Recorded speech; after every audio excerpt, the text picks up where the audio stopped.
From avoiding the net at all costs, to not being able to wipe your sweat on the ball, here are some rules about tennis that you might not have known. Some of you, especially the newbies, probably thought that the sport was about hitting a ball over the net with rackets, right? It's so much more than that. For starters, did you know that you're not allowed to throw your racket? I mean, it's pretty obvious not to throw your equipment on the court. That's like throwing your football shoes at a ball to stop it from hitting the goalpost. Wait, is that illegal? I'm not sure. What I am sure of is that you can't throw a tennis racket under any circumstances. Even if you're trying to get to the ball in the last second, it's still a penalty. You can't even throw it out of frustration. I guess players have to choose healthier coping mechanisms when they're losing. At least you can scream, right? Wrong! In tennis, players aren't allowed to make any unnecessary sounds when the ball is on the opposite court. To be fair, this is one of the good things about the game. Imagine you could freely make noise throughout the match. I just know we'd be learning curse words we never knew existed in the first place. Now, when it comes to doubles, this rule is a little flexible. If the ball is coming toward a team, players can yell, scream, or shout so that teammates can communicate with one another. But as soon as the ball is struck and moving toward the opponent's side, you can't say a word. Tennis is a rather quiet game, since all you can hear is the sound of balls hitting rackets. Almost feels like ASMR. Any deliberate noise could cause the opponent to lose concentration. Taunts can be as distracting as a streaker on the court. This is probably one rule that players like Nick Kyrgios hate the most. The guy probably wanted to scream at that one fan more than anything back in the 2022 Wimbledon final. She's distracting me when I'm serving in a Wimbledon final. There's no other bigger occasion. You didn't believe me, and then she did it again. It nearly cost me the game. Yeah, okay, but why is she still here? Well, scream is kind of an understatement, but that's besides the point.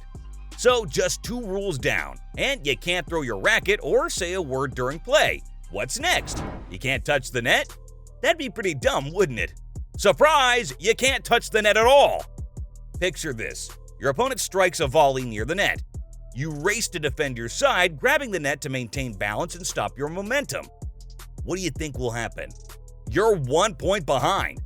Yes, if even the fabric of your shirt grazes the net, your opponent earns a point. When the ball is in play, you can't even look at the net in a funny way. Okay, that's not true. Look at it all you want, just don't touch it. But as soon as the ball isn't in play anymore, you can touch it all you want. You know that feeling when you want to do something so bad, especially when told not to?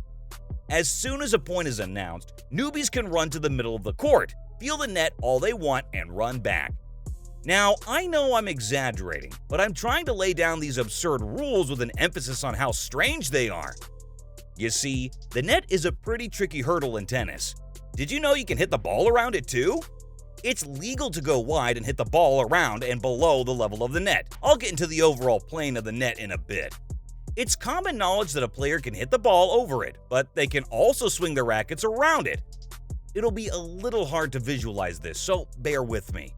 You can swing the ball over to the opponent's side of the court, and technically not make it obvious that it's going over the net. Did that make sense? If you're a huge tennis fan, you probably caught one of these rare moments in a match or two. This brings me to state the obvious.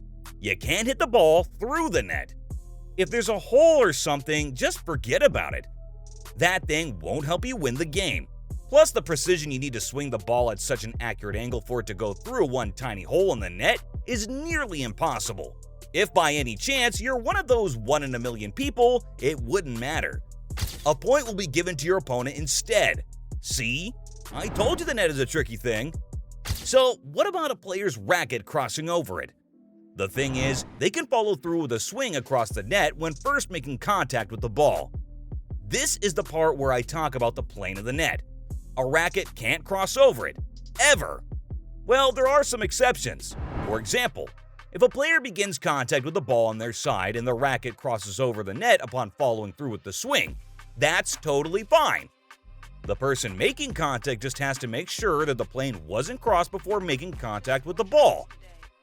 Along with this rule, it's worth knowing that there is another exception where someone can reach over the net. You're probably asking yourself why these rules contradict each other. Once put together, all of them kind of make sense. Now, many fans probably never factored in strong gusts of wind. What happens if a ball is pushed toward the other side of the net? Can you still use your racket to strike it? Answer is, yes you can! A player can reach over the net to hit the ball as long as it bounces on their side first. This is a very rare occurrence though. A lot of things are taken into consideration before planning matches, and the weather is one of them.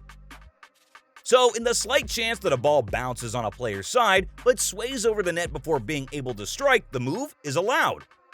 But with so much going on during a game, it's very common for someone to accidentally touch the net.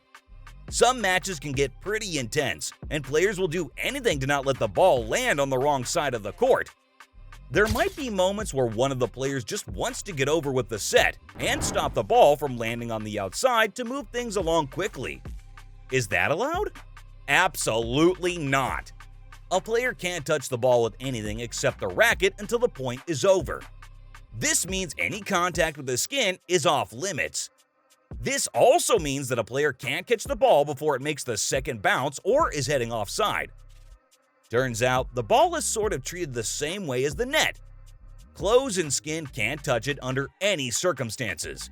Otherwise, the opponent earns a point. And guess what? Accidents aren't taken into account.